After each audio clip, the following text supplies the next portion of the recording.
খোঁজ নেই shooter দময়ন্তীর। CCTV ফুটেজে শেষ দেখা যাচ্ছে শ্রীরামপুরে। রহস্যজনকভাবে নিখোঁজ হয়ে যাওয়ার ঘটনায় চাঞ্চল্য এলাকায়। রহস্যজনকভাবে নিখোঁজ বাংলার শুটার দময়ন্তী সেন।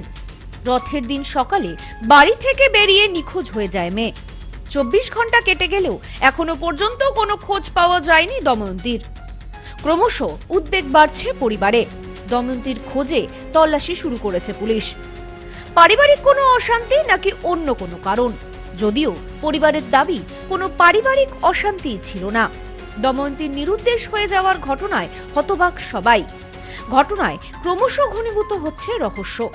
ন্যাশনাল টিমে ট্রায়ালের সুযোগ মিলেছিল কয়েকদিন আগেই। আনন্দে ভাসছিল গোটা পরিবার। কিন্তু তারপরেই রহস্যজনকভাবে নিখোঁজ হয়ে গেল রাজ্য স্তরের প্রতিভাবান রাইফেল শুটার দময়ন্তী সেন, যার বয়স 15 বছর। পুলিশ ও পরিবার সূত্রে জানা গিয়েছে, মধ্য হাওড়ার উমাচরণ ভট্টাচার্য লেনে বাড়ি দময়ন্তীর। অলিম্পিয়ান জয়দীপ কর্মকারের কাছে প্র্যাকটিস করত সে। কয়েকদিন আগেই জাতীয় দলে ট্রায়ালের সুযোগ পায়। পরিবারের তরফে জানা গিয়েছে, খুব খুশি হয়েছিল দময়ন্তী। আনন্দে ভাসছিল গোটা পরিবারই। বৃহস্পতিবার সকালে কেনাকাটা করতে বেরিয়ে উধাও হয়ে যায় কিশোরী। এই বিষয়ে সংবাদ মাধ্যমের মুখোমুখি হয়ে দময়ন্তীর বাবা জানান, কোনো রকম কোনো পারিবারিক অশান্তি হয়নি। আমার মেয়ে খেলাধুলা করতে খুবই ভালোবাসে। খেলাধুলাই ওর জীবনের সবকিছু।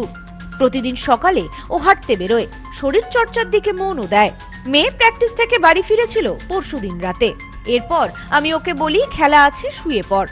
ও বেশি রাত না করে খেয়ে দিয়ে শুয়েও পড়ে। সকালবেলা উঠে মেয়ে আমাকে ডাকতে না আসায় আমি খোঁজ শুরু করি।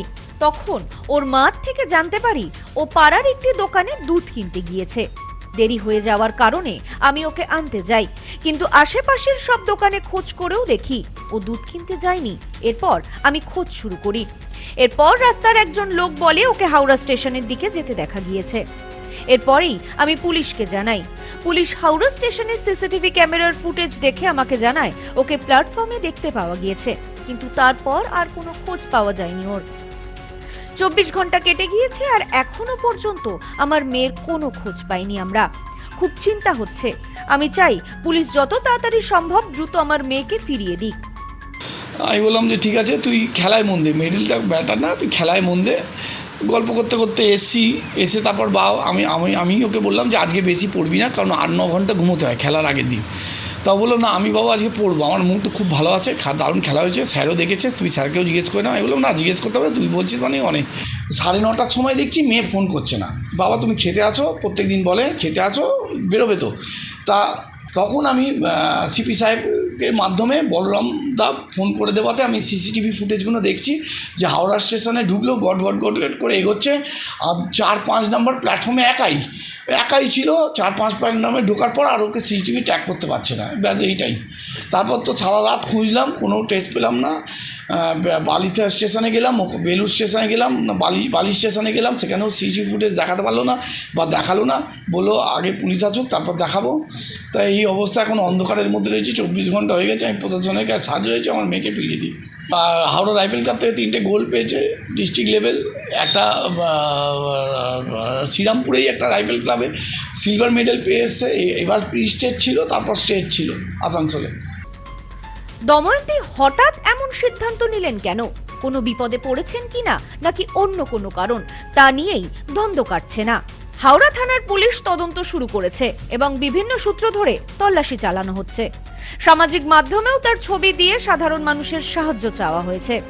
পুলিশ সূত্রে পাওয়া খবর অনুযায়ী আজ সকাল 11:30 নাগাদ শ্রীরামপুর বটতলায় মেয়েটিকে দেখতে পাওয়া গিয়েছিল বলে খবর। মেয়েটির পরিবার সেই খবর পেয়ে বর্তমানে শ্রীরামপুর থানায় রয়েছে। শ্রীরামপুর পুলিশের পক্ষ থেকে পেট্রোলিং শুরু করা হয়েছে। সিসিটিভি ফুটেজ খতিয়ে দেখা হচ্ছে। 24 ঘন্টা কেটে গেলেও মেয়ে বাড়ি না ফেরায় স্বাভাবিকভাবেই চিন্তা বাড়ছে পরিবারের। কান্নায় ভেঙে পড়েছেন দময়ন্তীর মা। পরিবারের পক্ষ থেকে জানানো হয়েছে, যত তাড়াতাড়ি সম্ভব পুলিশ খুঁজে বার করুক দময়ন্তীকে। এলাকায় এমন একটি ঘটনায় চাঞ্চল্য ছড়িয়েছে স্থানীয় বাসিন্দাদের মধ্যে।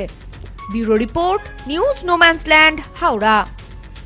সম্প্রীতি guest house hotel and restaurant. সমস্ত আধুনিক সুবিধাযুক্ত AC double bedroom, standard double bedroom, twin bedroom, deluxe double bedroom. আমাদের হোটেলেই রয়েছে বাঙালির খাবার সহ মাল্টি কুইজিন রেস্টুরেন্ট। শহরের মধ্যে অথচ সম্পূর্ণ নিরাপদ পরিবেশে থাকা খাওয়ার একমাত্র ঠিকানা Sampriti guest house hotel and restaurant, Chakdaha road, টবাজার, বনগাঁ। ফোন 03215257603।